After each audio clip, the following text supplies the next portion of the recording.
So today we're going to be talking about how to lead a Socratic discussion. And Daniel's already introduced me, but I do want to say this about Kepler.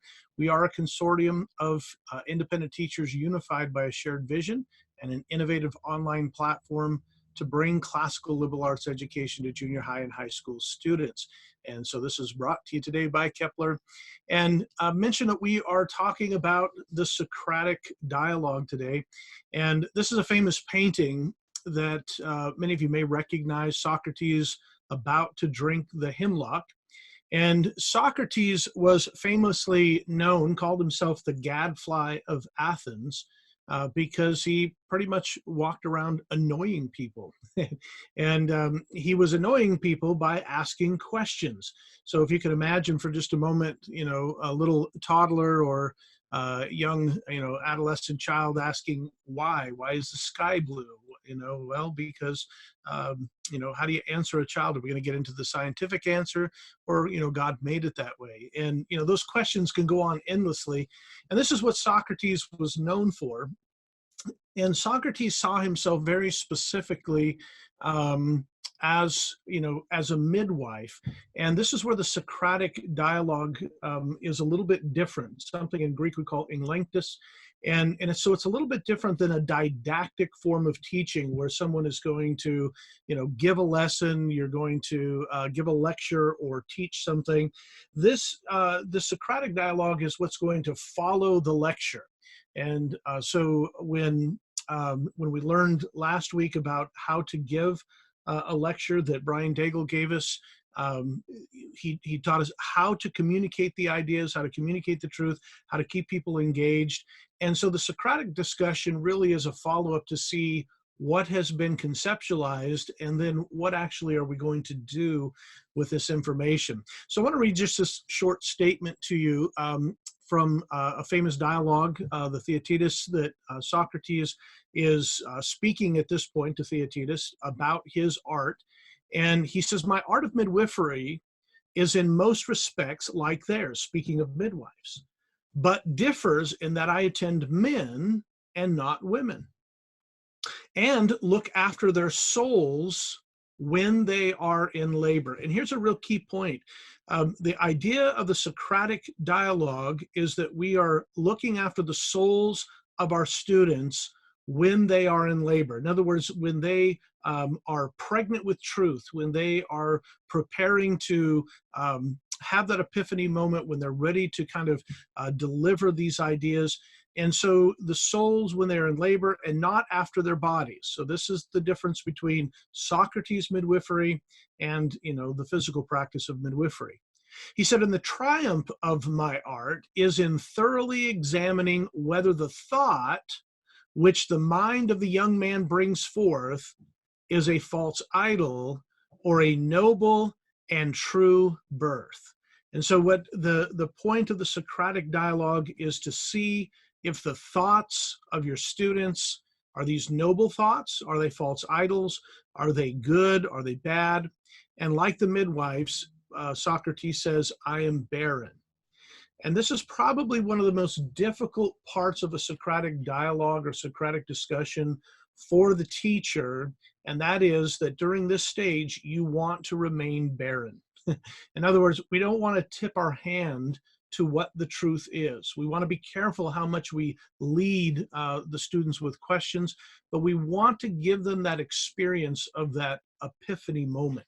And so like the midwives, Socrates said, I'm barren, and the reproach, which is often made against me, so this is the argument that they had against him, that I ask questions of others and have not the wit to answer them myself, is very just.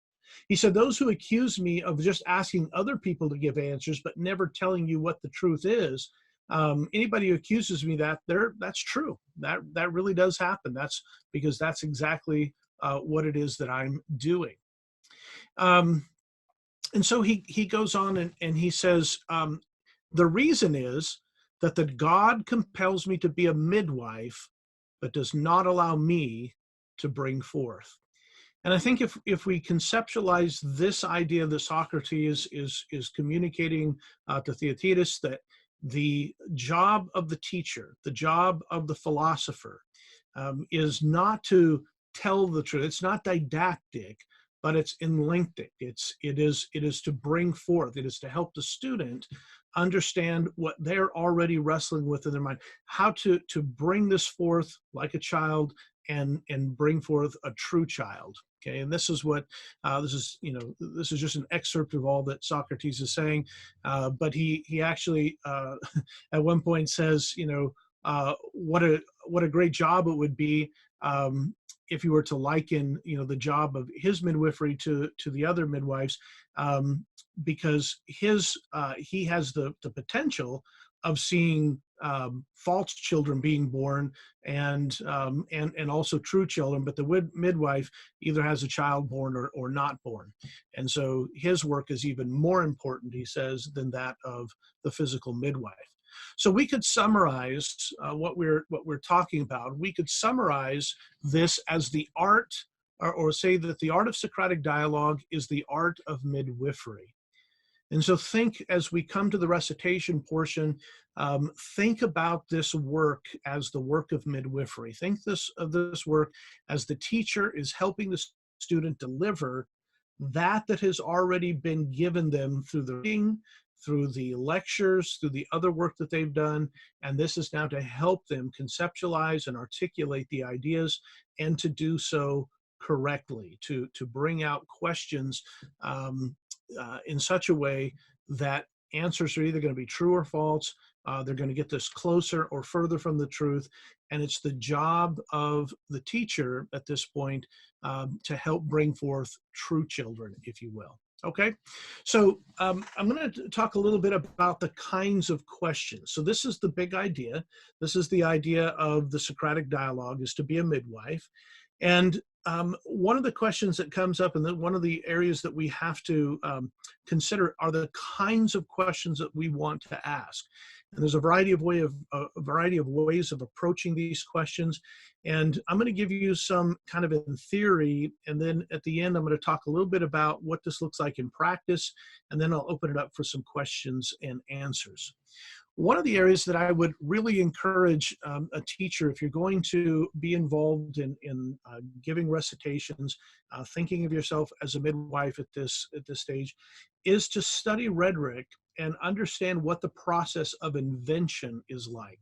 So the process of invention, sometimes we call this stasis theory, to know what can be said about any subject. What can we actually say? What can honestly be said about it? And so there's a process of a dialectic that takes place when we do the process of invention and rhetoric that is very similar to this process that we're working with students. Another area that you might take a look at, and I'm not 100%, well, I'll just say this way, Bloom's taxonomy gives some ideas if we use it properly. A lot of folks are familiar with the Bloom's taxonomy and the various levels of knowledge. So that can be used if you're used to that, but it would have to be used correctly. And so I'll talk about that maybe in the question and answer at the end if there's a question about that. So let's go to the first one. So first off, we want to talk about questions of conjecture. Questions of conjecture. And this again comes from the stasis theory, or the process of invention. Is there something actually to talk about? And to pause for a moment, kind of get real practical. Typically in our classes, the way that it works, students will watch a lecture, typically a pre-recorded lecture in our flipped classrooms. Then they will do the reading. And so they'll follow over with reading, and we encourage them to read actively.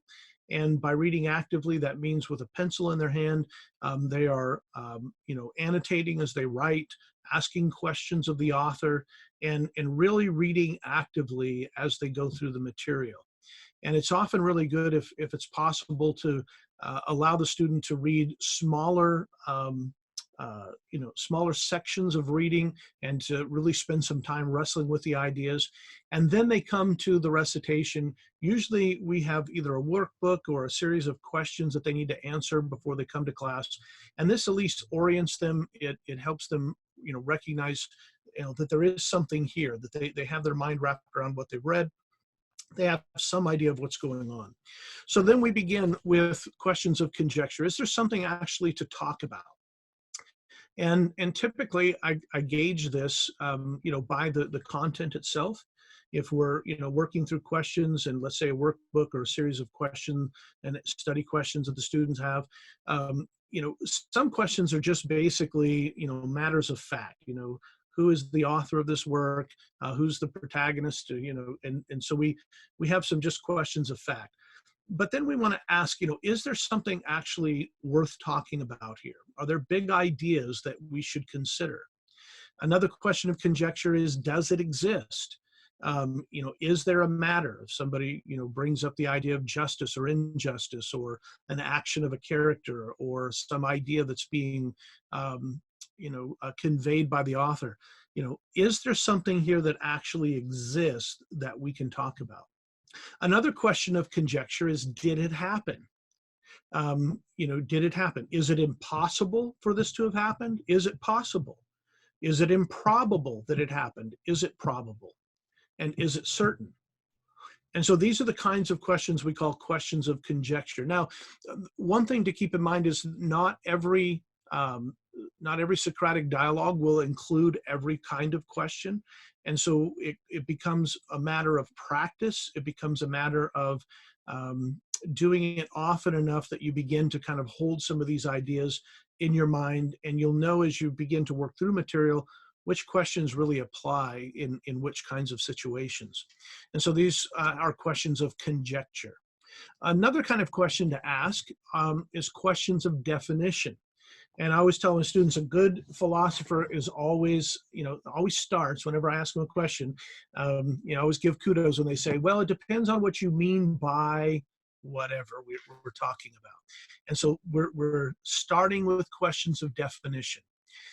The very idea of a definition is a boundary. In other words, what is included in this thing, what can be said of this thing that it is, and what is it not?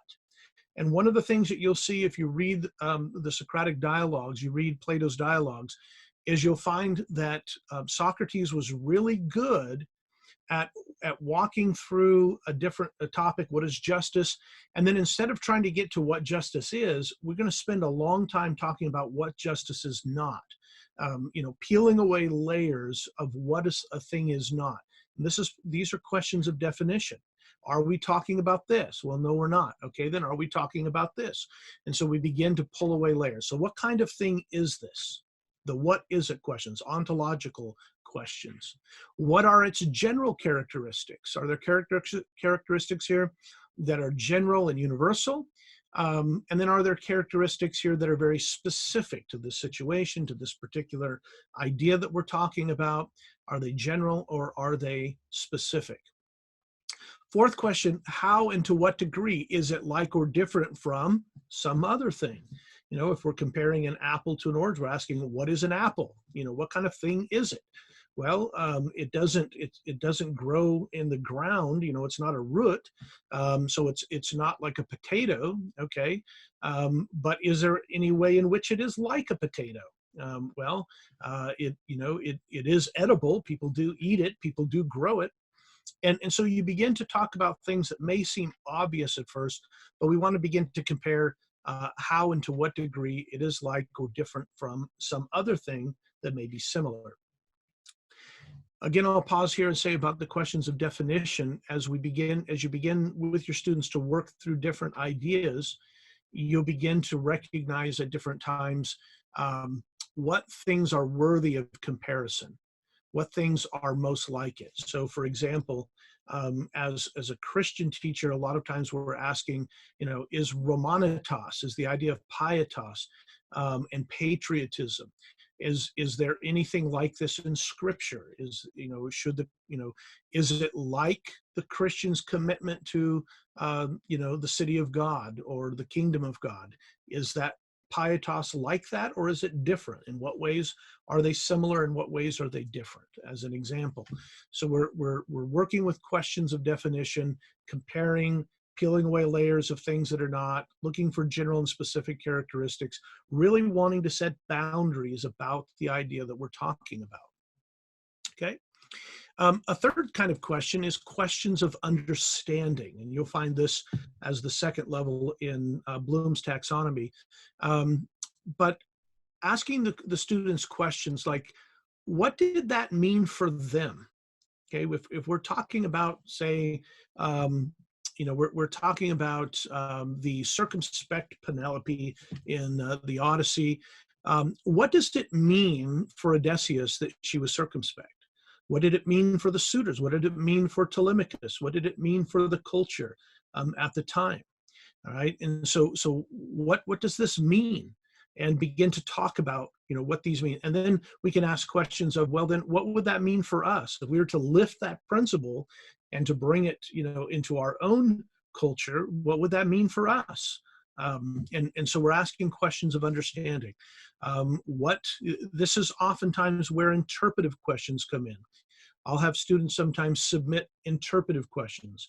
Typically younger students, I'll frame the questions for them to ask, but as students get older or later on in the year when we've been asking a lot of questions, I'll begin to ask students to participate in preparing their own questions.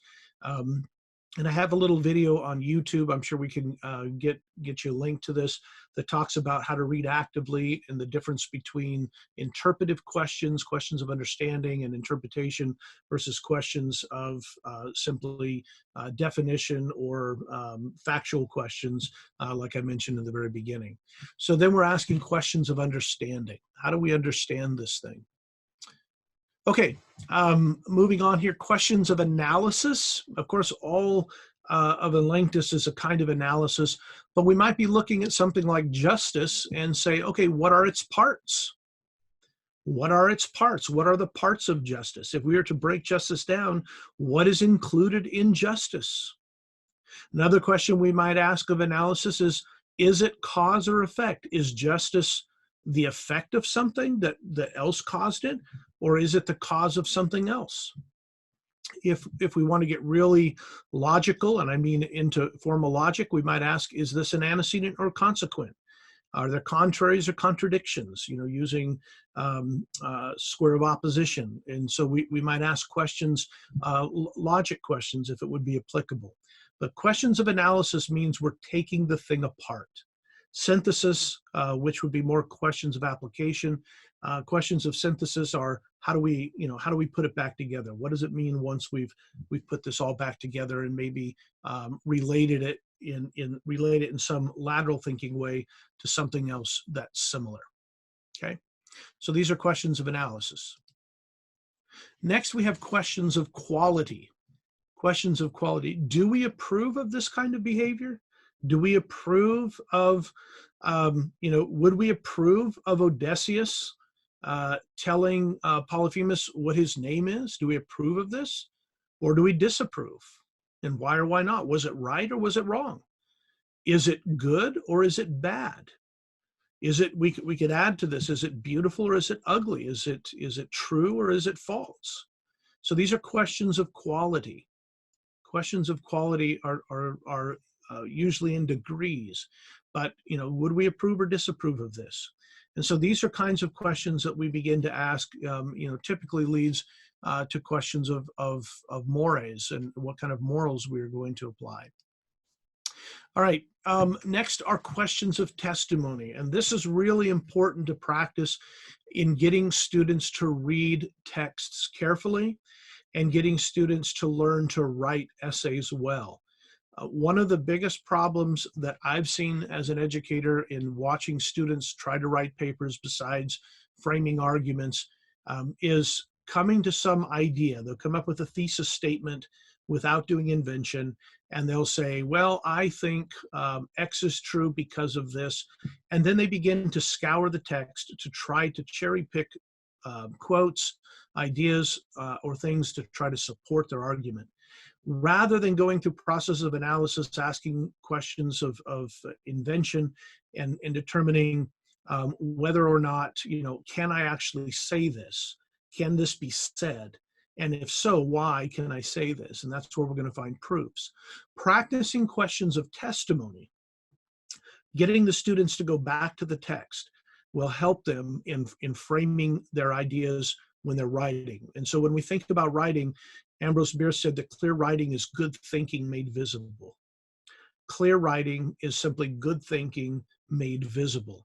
And so when we're asking them questions of testimony, what we're doing is driving them back to the text. So maybe we're talking about justice, and is Odysseus' idea of justice against the suitors, is this a good or a bad?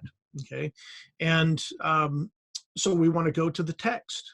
What does Homer think? Is there anything in the text that tells us this? Okay, is there proof from the text that we're reading, and try to drive the students back there. We'll also ask, though, what does Scripture say? Are there proofs from Scripture?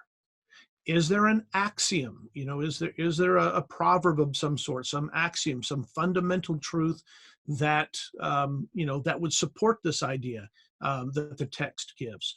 Is there a proverb? Is there logic? Is there inductive reason that would refute this answer? So there's ways that we're asking questions of testimony.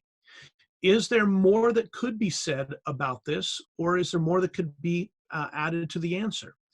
And typically questions of testimony come when we've worked through an idea, maybe we've asked definition questions, we begin to ask questions of understanding and analysis, questions of quality, and then we come here to questions of testimony. And so if a student asks or answers a question, say in their workbook, and then, we'll begin to use that as a fundamental place to start. And then this is where we begin to get other students involved in the Enlinctus is, can anybody find something in the text that supports it or refutes it? And this is where we can lead into sometimes debates or further discussions. Lots of times we go down rabbit trails, but as Wes Callahan said, sometimes that is the point. So these are questions of testimony. All right, got about 2 minutes here, and finally we have questions of procedure. So let me talk about this for just a minute. One of the things that, okay, I'm sorry, I guess I'm not in full screen. Let me see if I can figure out what I did wrong there. Hopefully everybody can see that. One of the things that we want to do particularly, all right, very good. Sorry about that. I can run back through those slides if we want to, so that everybody can see them if they couldn't see it from the beginning. I apologize.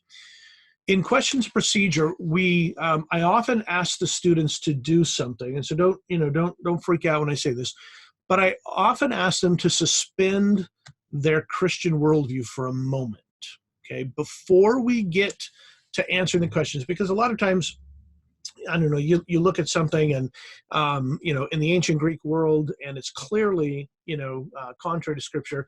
And the first thing the student wants to do is say, well, that's wicked, or that's this, or that's, they begin to apply Bible verses. And we will get there.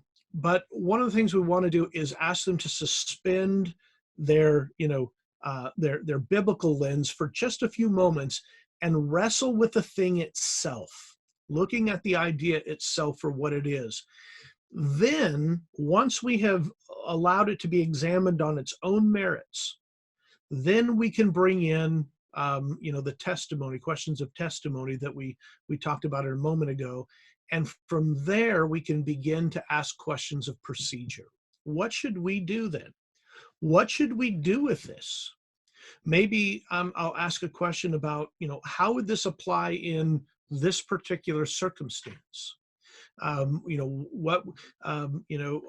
question, for example, we were just recently talking about Kant's, categorical imperative, and the idea that trying to apply Newtonian laws of, universal laws to morality.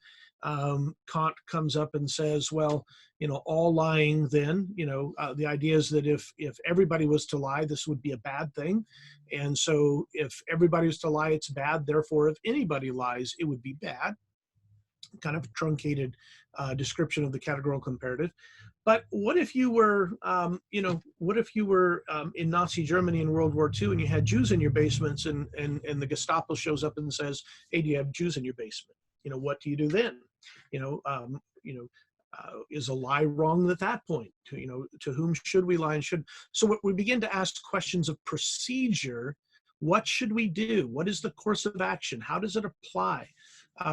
What would this look like if we were to do this in our own life, or in our own culture, or in maybe some abstract culture, something that might give us, as Tolkien said, a different backdrop to look at this idea in another context. So we're asking questions of procedure at this point.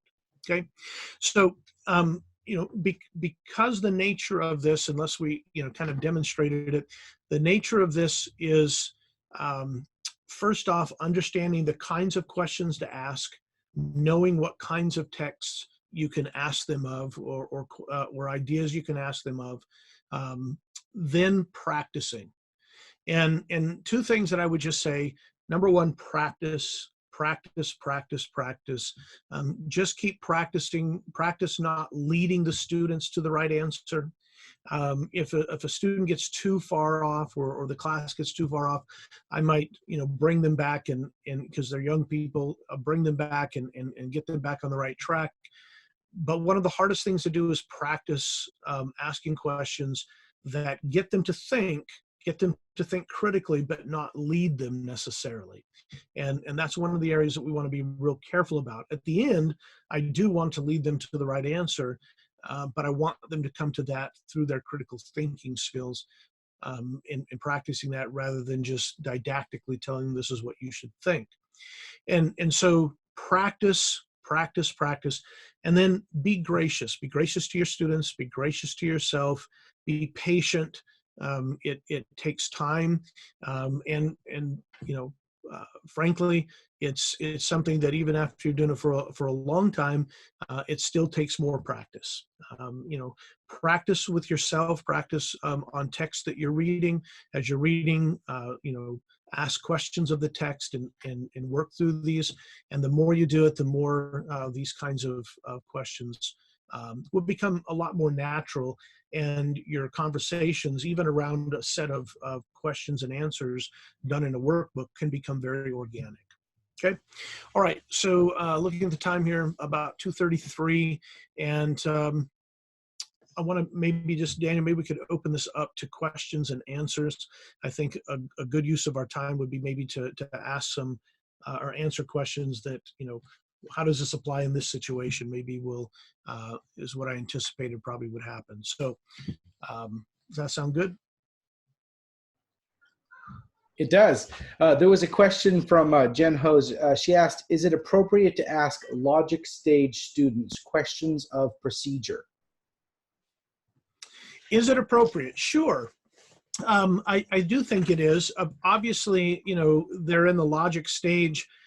They're not practicing rhetoric yet, but all invention, which is, the basis of what we're going to say when we're speaking in rhetoric or writing. We're asking logic students also to write papers. And so practicing the application, or anticipating what you're going to be doing with these kinds of questions, I do think it is appropriate. And okay, I think you did. I do think they're appropriate. I would, again, be very patient with those kinds of answers. And at that point, logic stage students, I'd be very careful about, leaving on a note if they go, awry. Then, if they get off track, you want to lead them as the teacher where they would be benefited to go with that question. But I do think it's appropriate to ask them procedure questions, but do so maybe with a grain of salt. So Bryn Pinkel said, when you ask a student a question, do you as a teacher immediately respond or make other students respond? How do you determine when you as a teacher should jump in and when you should allow students to interact with each other? Great question, Brent. Yeah, fabulous questions. So typically I try to get other students to answer first. So if I ask a student a question, and they give an answer, typically somebody else will raise their hand and they're going to want to jump in, and it usually happens really organically. Every once in a while, I'll have a class that's a little bit more apprehensive, And in that case, I may jump in and say, you know, would anybody like to respond? And that's usually where I'll go with the questions of definition, or even questions of conjecture. You know, is there something else we should be thinking about here? You know, do you agree with this answer? And I'll try to get students to be the ones to answer and go back and forth. And when I step in is either to prompt the students or to try to guide them back on track. Fortunately, in the group of students that I've worked with over, you know, several years, I can't think of a time that I've ever had to correct a student for being unkind or anything in a discussion. But typically, you know, they're very respectful of each other, and in practice, you know, we have a kind of an etiquette that we ask them to practice. And I think I talked about that in the first one, the first webinar.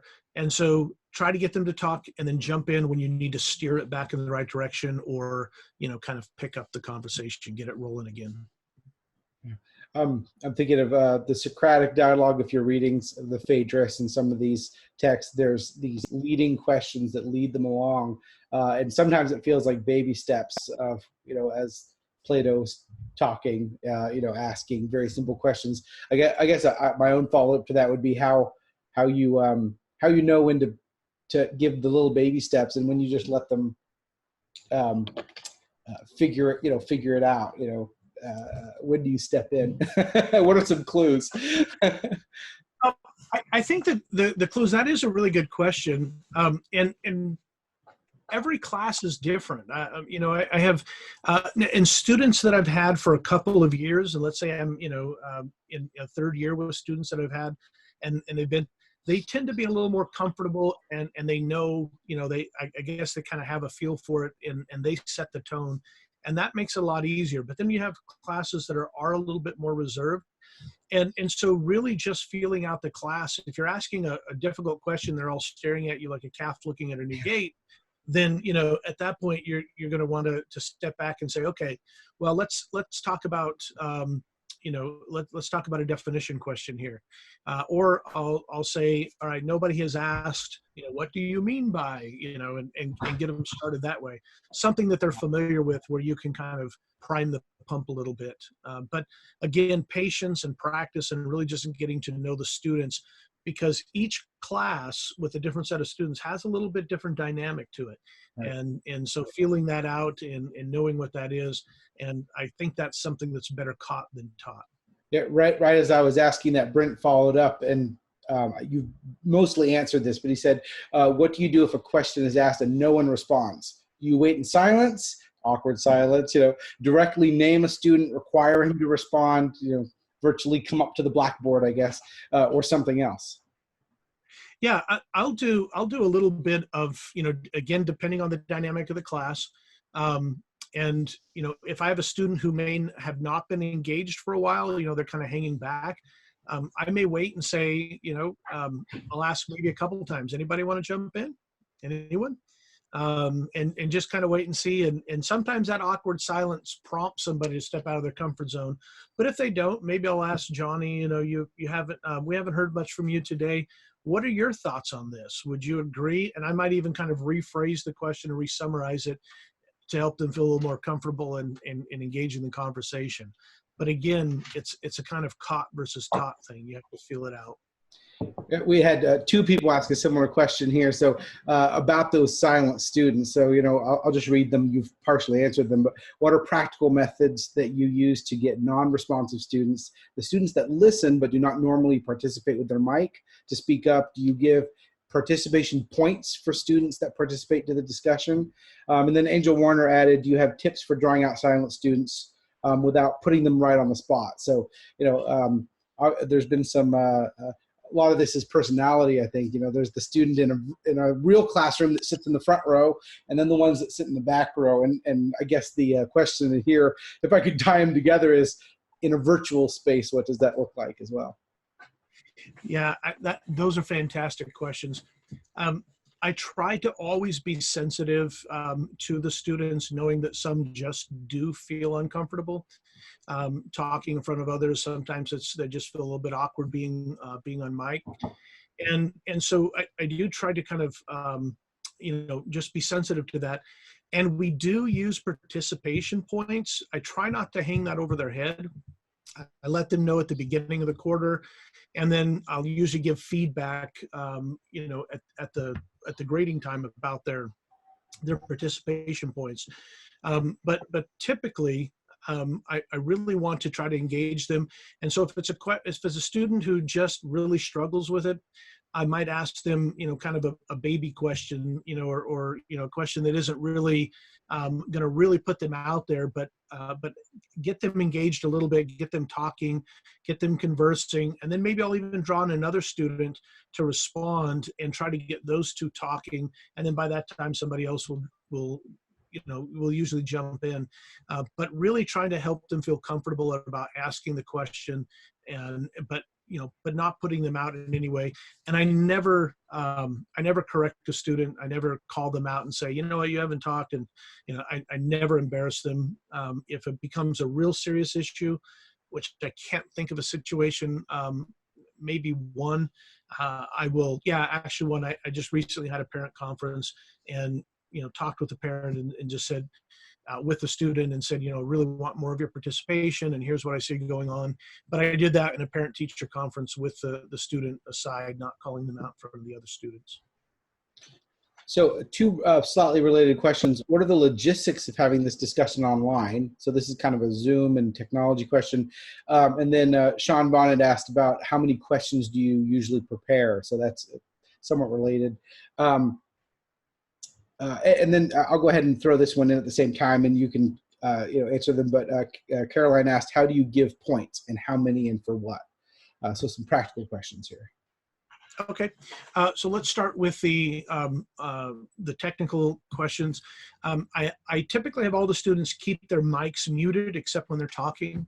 And so if everybody's muted, that we don't have a lot of background noise or echoing, or somebody's doing remodeling in the other end of the house or something, and or baby crying. So we keep the mics off, and then when they go to talk, they just turn them on. I don't know if this is gonna change the screen there, but I just switched my screen to a gallery view, and what that has is it has both Daniel and I basically the same size. And I typically have the class that way unless a student's giving a presentation. If they're giving a presentation, I might enlarge it so that the rest of the students are in the background and that student's up front. But I keep them all the same size. And then really it's like sitting in a classroom. It's not a whole lot different, asking the different questions. The number of questions, I try to over ask questions. So the workbooks that we use at Roman Roads, at the Old Western Culture workbooks, they have a series of questions. They also have some extra questions. And then with the older classes, I typically ask them at times to add some interpretive questions, in case we get to them. And we don't always get to all the questions. I try to make sure we answer all the questions in the workbook for a different reason. I want to know that they've all answered the question, and if they have anything wrong, that's corrected. But some questions are more valuable for discussion, and really, frankly, sometimes we'll get into a discussion and I'll try to get the students to bite on an idea, and they're just not biting that day. They're just not, that's not where they're interested. And I think this is the part of that midwifery that says they're not ready, they're not at a place where they're ready to bring forth. And so we'll move on. And then, lo and behold, there's some question that gets a conversation going, and then we'll try to bring out the truth in those questions. But I really am trying to find out, other than the basic, making sure that they've answered all the knowledge questions, I use the discussion questions and develop it further where they're really showing an interest as a class. And then to the last question was participation points. So for example, I typically use 1/10 of their grade, so 10%. If it's 1,000 points for the whole year, 10% of that would be 100 points. And I break that over four. Actually, I think it's 20% because it's usually 50 points a quarter. And so they start with those points. So it's kind of like, this is your grade. You get it already. You automatically get 200 points towards your grade. but if you don't participate, if I call on you, if I call on a student, let's say, and they don't have the answer, like I didn't get my homework done, they'll lose participation points. If I call on a student, they're like, I don't know. That's something that I always tell the students, you're not allowed to say, I don't know. You're allowed to say, honestly, I didn't get my work done and I'm sorry, and I won't be able to answer that, or I can give my best guess. They're allowed to do that, and I'll show grace there, but they're not allowed to just say, I don't know, or they lose participation points. If they're absent, they have to watch the video. If they don't watch the video, they'll lose some participation points. Usually, like that's 5 points, 1 point if they're not participating. If a student's really chronically not participating, and I have to have a parent conference, they'll lose some points over that. And really, that's a judgment call, I think, on the teacher. But it confines it to a certain amount of their grade in their participation. And I do that kind of in the background. I just have a little notebook, and I just mark it as I go and as I tally. I don't say, well, you lost a participation point. That comes out of their grade at the end, and I'll tell them why I gave them that grade. I don't know. I hope that answered the question. Yeah.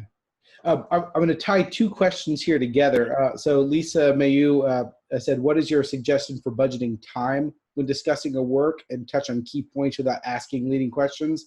She said, I feel I can discuss a great topic for days, which is exactly. And then Alicia Hoppett said, what about students who tend to dominate, always jumping in or taking opportunities to give their own lectures? I feel those are related because a student can monopolize the time as well. So those could be separate questions, but I thought I'd ask them together. Yeah, no, I definitely think that they are related, or very well could be related. Right. So first off, the idea of being able to talk about a topic. I mean, every idea, has 2,500 years of discussion. So we could talk about it all day long. And so really it's going to be a judgment. Maybe you're coming to the class hoping that there's something that's important that you want them to tackle. But again, I really look for where they're biting. I try to find out where are they ready, if I can use this term, where are they pregnant with truth? Where are they ready to deliver, and focus there, to use Socrates' idea of midwifery, and looking for that opportunity. And so that's where I try to focus. And if a student gets really dominating, and they're constantly raising their hand, what I might do is say, Johnny, I'm going to come to you in just a second, and I'm really, thankful that you've got some, engaged here. But let me get Susie over here involved as well. So hold your thought, and I'll come to you in a second. And Susie, what do you think about this? What is your understanding of the definition of X? How would you compare this to Y? What do you think about? And try to give, a specific. I just use the idea of what do you think about, but be real careful not to leave that super open. What do you think about, you want to give some real specifics without giving it away, but, what do you think about this as compared to this? Or what do you think about this in relationship to the definition that was just given? So give them some specifics of where you want them to go, or what you want them to deal with, without leading them to what the answer is. I don't know. Does that answer those questions? I think so. Are there any other questions? I think we got through most of them. There were several that were related there. Does anyone else have any questions? I think we got through them. We got them? Okay. Yeah, I went real fast at the beginning. Sorry, I wanted to make sure. I figured we'd probably have lots of this we went over last time, so I was hoping to get through it and focus there. But yeah, real good. Well, thank you so much for coming, and thanks, Scott, for giving this webinar. And if you have other questions, you can always send them in. And if you came in late, there will be a recording available before long on the Kepler website. So thank you so much for coming. And Scott, any closing words? No, just, love the students, love the text. And, as a teacher, that, I guess if I was to leave you with anything, is think of the Socratic discussion as a midwife. You're a midwife, and that changes the whole dynamic of the class. And there's nothing more exciting, I think as teachers already know this, nothing more exciting than watching students get it, watching that epiphany moment where they're like, oh yes, the light comes on. And that's what teachers live for. So yeah. In other words, Lisa's question about, or Alicia's question about having an overeager student could be a problem, but it's a good problem. Correct. Yeah, it could be. Yeah. Okay. You don't want to quell that. You don't want to kill that in there. You just want to ask them, say, okay, I'm going to come to you in a second here, but let's get others involved. And usually they take that hint and they recognize. So anyway. Oh, so there's actually two questions just came in. We had mentioned recitations in the podcast. What about recitations? So there's two questions about that. What is a recitation? That's a term that I think some folks may be unfamiliar with. Okay. Yeah. So a recitation, in the way we're using it is actually fairly broad, but in language recitation, this is where, the teacher is going to be calling on the student to, their memory work or the work they've done, in grammar or vocabulary and demonstrating what they're able to do.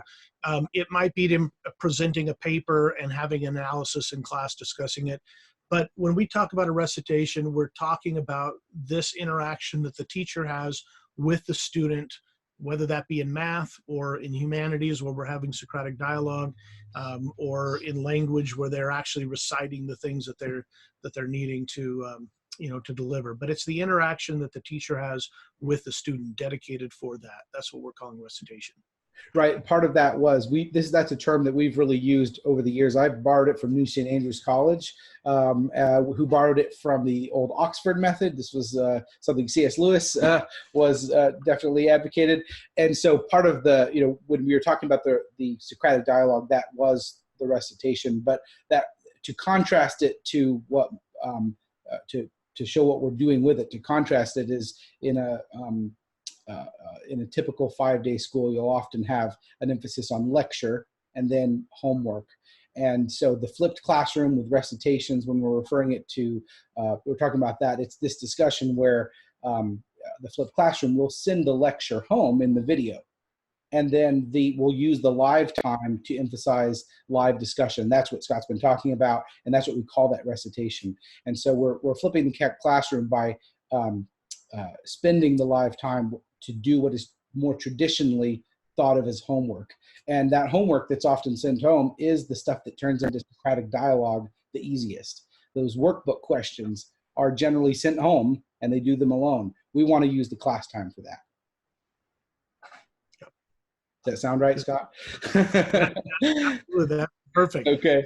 Yeah. Yep. Well, thank you so much, and have a wonderful weekend. Thanks, everybody.